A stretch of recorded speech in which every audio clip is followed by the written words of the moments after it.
This Friday morning on RaiderRise, a local chef is searing things up online. He's not just using TikTok to share meals, but also to serve inspiration. With the October season on the horizon, people are not just clamoring for a big skeleton or a scary witch. Instead, they're excited for a new type of decoration, a limited edition Home Depot Homer bucket. Coming up this Sunday, a well-known breakfast icon turns 61.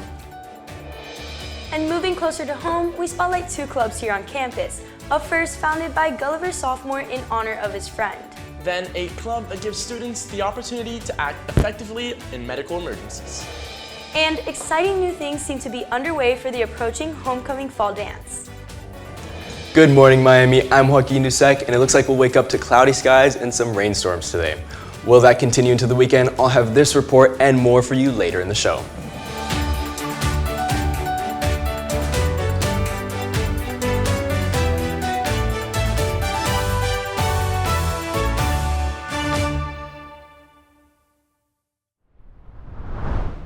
Good morning, Raiders. I'm Nicholas Greinberg. And I'm Kara Gazatua, and welcome to RaiderRise. Raider Vision's new weekly show, featuring everything Gulliver, including event recaps, student and faculty profiles, and much more.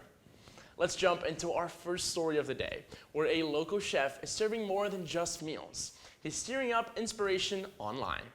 Using TikTok, he shares not only recipes, but also messages about creativity, culture, and community.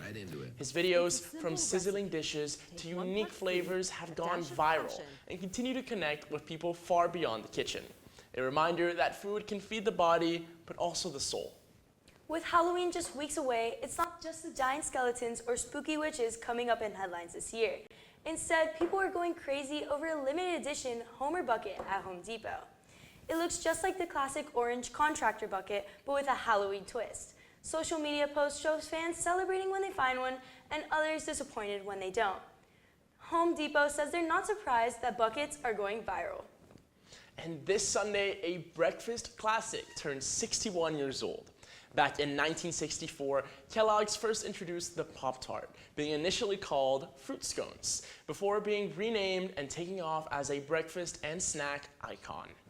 Billions have been sold worldwide, and the addition of frosting in the late 60s made it even more iconic.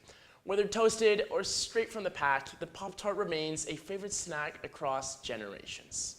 Now, Apple's latest release has officially hit the shelves. The iPhone 17 is out now, bringing upgraded cameras, faster performance, and longer battery life. Apple also rolled out a sleek new design, which the company calls their most advanced yet. For Apple fans, this is another great chance to get their hands on the latest gear. Moving closer to home, we're spotlighting a new club on campus, the King Carter's Youth Foundation. It was founded by sophomore Cash Friends in honor of his close friend who was a victim of gun violence. The mission is simple but powerful: support young people through mentorship, community service, and positive opportunities. Built on resilience, friendship, and hope, this club is already inspiring others to get involved. Learning what to do in a medical emergency not only helps students be prepared for real-life scenarios, but it also gives them opportunities to work with advanced medical organizations, like the American Red Cross. The Red Cross Club is sponsored by Ms. Spade Steinberg, and Gulliver students allow procedures to learn necessary in an environment where they need to learn how to act in an emergency, and take part in events that expand their knowledge in the medical field. A chance for students to gain life-saving skills and connect their learning to real-world impact. And exciting new things are underway for this year's homecoming fall dance. The first student council meeting was held on Monday, where members discussed fresh ideas and plans to make this dance one to remember. Here's Ramiro Perez with what the council is working towards. So in this meeting, what we're trying to accomplish is to plan for one of our biggest events of the year, which is homecoming, and we're coming up with different ideas for the pep rally as well as the different activities. With so much planning already in motion, this year's homecoming dance is shaping up to be the best one yet. For our next segment, a Gulliver freshman is turning creativity into something much bigger than just a pastime. She's using her passion for fashion to support women and teens in need. A turning of a simple hobby into something much bigger, proving that even the smallest ideas can make a big impact. Sydney Wider has a story of how Hayden Amron is stitching for a cause. Meet Hayden Amron, a freshman at Gulliver whose passion has led her to stitch for a cause. I always felt like I was creative as a child, like on what I wore, and I always felt like I had a unique look from other people. Thanks, Kara. Let's take a closer look. I don't think it came from anywhere in the family. I think this was just something that had an appeal to her. She enjoyed it and kind of stuck with her. With the help of Hayden's mentor, Angie, they found a unique way to jumpstart Hayden's business. Like I was like, I want to create a business. I kind of want it to be about bags. She's like, I think this idea would be really cool. And so we started working on it. If we cut the fabrics, if we cut the fabric into strips, we can weave it. We realized that all of the fibers were breaking down. We could create this new way of creating a new material. And when Hayden started, she found herself running out of time making the fabric, but Angie had a solution. She teaches these women, and she teaches them how to make fabrics, and she donates so much of not only her time but the sewing machines. I went to Colombia and I met with the group of women.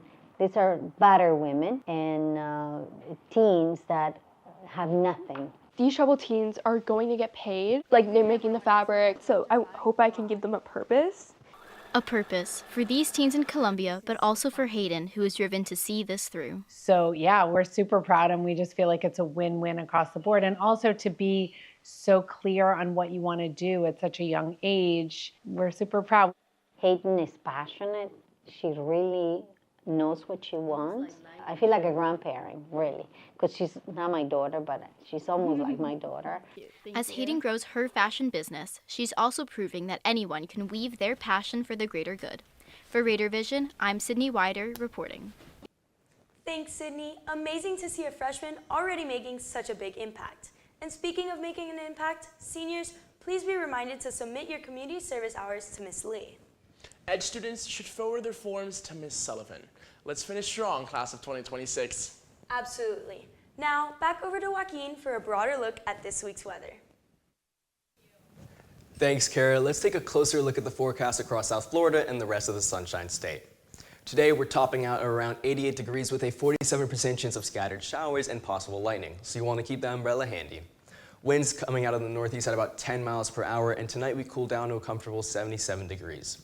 For Saturday, rain chances drop off just 70%, with a warm high near 87 degrees. Overnight lows settle in the high 70s, and looking into Sunday, it's still pretty wet with scattered thunderstorms and highs holding steady around 87 degrees. For Monday, winds do come down slightly, but conditions stay similar, high 80s during the day, high 70s at night. For Tuesday, more or less the same, rains down to 40%, marking the lowest we'll see in this stretch. Meanwhile, temperatures are going to be the same, sitting around 87 degrees.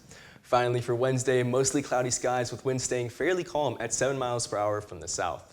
Looks like we'll be hitting our highest temperature of the week at 88 degrees.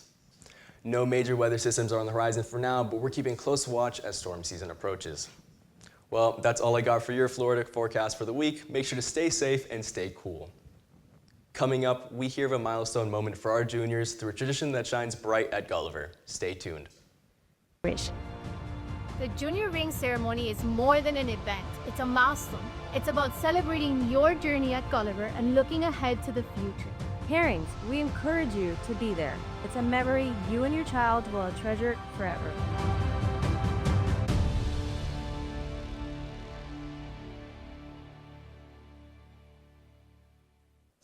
What a big moment for our juniors moving forward into their senior year. That's right, Nick.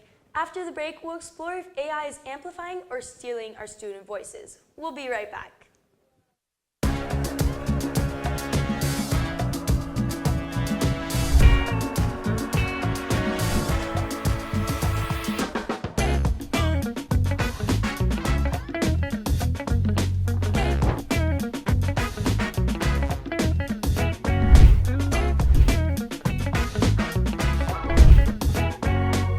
Come update your daily wardrobe at the Gulliver Spirit Store, open from 8:30 to 4:30 every school day.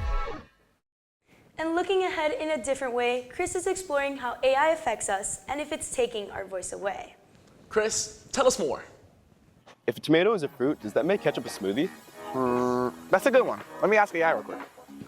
Great question. Ketchup is considered a sauce rather than a smoothie due to how it is prepared and its intended use. Dude, you can't even think about it for 10 seconds before using AI. Your brain's fried. Good one. Artificial intelligence models are everywhere, which makes you wonder, does AI steal our voice or does it amplify it? Let's start with the basics.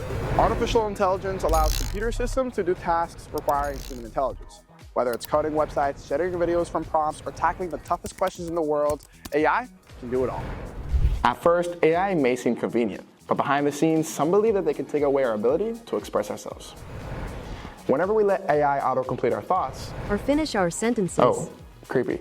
We sacrifice originality for convenience. According to Forbes, our words may sound less like us and more like machines over time. But artificial intelligence isn't a thief of creativity. It can enhance our writing without stealing our words. When used responsibly, AI refines writers' voices. According to IBM, 35% of businesses use AI to enhance content. Rather than replacing creativity, AI can amplify expressions without overpowering it. I guess AI isn't so bad after all.